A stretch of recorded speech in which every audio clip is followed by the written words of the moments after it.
Let's turn our eye now to Olivia Salazar-Winspear, who's here with today's edition of Media Watch. And your top story very much focused on Greece. That's ahead of that referendum on Sunday. Indeed. Now, we've seen, as you mentioned, Alexis Tsipras, Prime Minister, came out making a resounding case for the no vote. A very emotive speech he made in Syntagma Square on Friday evening. Helpfully, he tweeted some of the main points of that speech.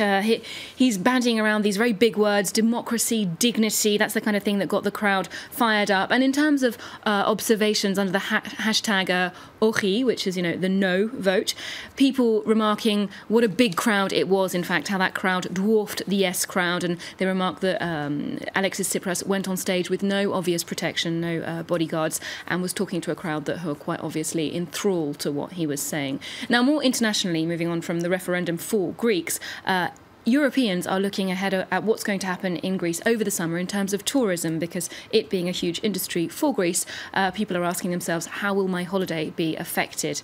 Perhaps a little selfishly. The Telegraph is headlining on some perhaps scaremongering, saying the banks will be out of money by Monday morning as Greeks try to withdraw as many euros as possible. Other papers are having, offering hints and tips on how to go about having a Greek holiday should they exit the euro this summer. Of course, this is a scenario, the tourism effect is a scenario that Tunisia is also facing this summer after the terrorist attacks that took place in Sousse. That's something that, in fact, the Portuguese media are reporting on.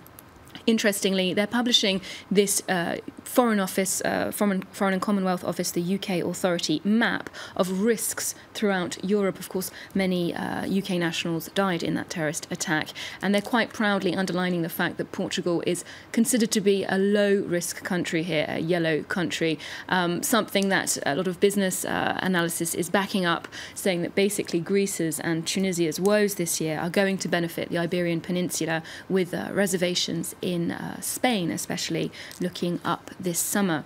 Now, for Tunisia, all is not lost. They do have solidarity from their neighbours in Algeria. The Algerian ambassador to Tunis has urged his fellow countrymen to go and take their holidays in Tunisia, and this article in an Algerian paper here is saying that the Algerians have promised to invade the beaches of Tunisia once Ramadan has finished. There's even the front page of El Watan, the daily paper, saying this phrase says, Algerians, Tunisia is waiting for you. So it's a very explicit push to boost the tourism industry. And there was a publicity campaign that went out on television on Friday in Algeria, on Algerian public television, saying Tunisia is the kind of holiday that suits everyone. Go to Tunisia, basically, and try and make the consequences perhaps lesser than they would have been.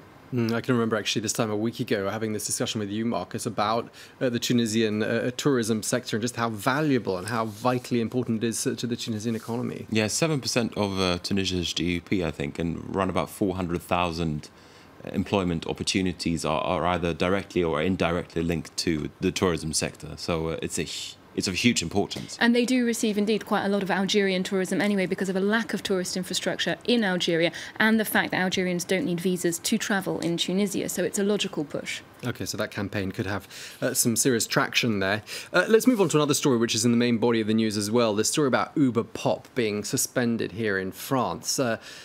What does social media make of all of that? Well, Uber Pop, first of all, they put out a communique this morning which they emailed to all of their users explaining what was happening, that they were banning Uber Pop, the low-cost branch of the Uber services. And the communique was general at the beginning, and then they really used this communication opportunity to have a dig at France. The language they used was quite specific. They said, well, our over 10,000 drivers are now looking to convert their licenses to legitimate Uber X licenses. But the process in France is so long and so costly that they're not going to be back on the road anytime soon. So a bit of a dig at the red tape here in France. And I just would like to quote them. They say, this is a terrible missed opportunity in a country with over 10% unemployment. So they're very unhappy about that decision. Now, they might have got their communique out earlier, but they've certainly been quite lax on updating their social media channels. The Uber Facebook page wasn't updated with this latest development today, and it's only been in the last hour or so, right at the end of the day that they actually took the publicity for Uber Pop off their own website. They really weren't updating that as the story moved on. However, there is a lot of solidarity for Uber on social media. We've seen a resurgence of the Je suis Uber hashtag in France. That is, of course, a reference to Je suis Charlie, which appeared after the Charlie Hebdo shootings in January. So obviously their clientele are behind them. Extraordinary, isn't it? And that story as well is very much in the body of the business news too. I mean, Uber everywhere nowadays, isn't it? All over the world. Yeah, absolutely. I think it's present in 57 countries or something along those lines. So a lot of different markets. For now. Well, For now. 56 and a half now. Yeah, because Uber Pop has been banned in other countries as well, right? Has Like indeed. Germany. Portugal. Italy banned it too, I think.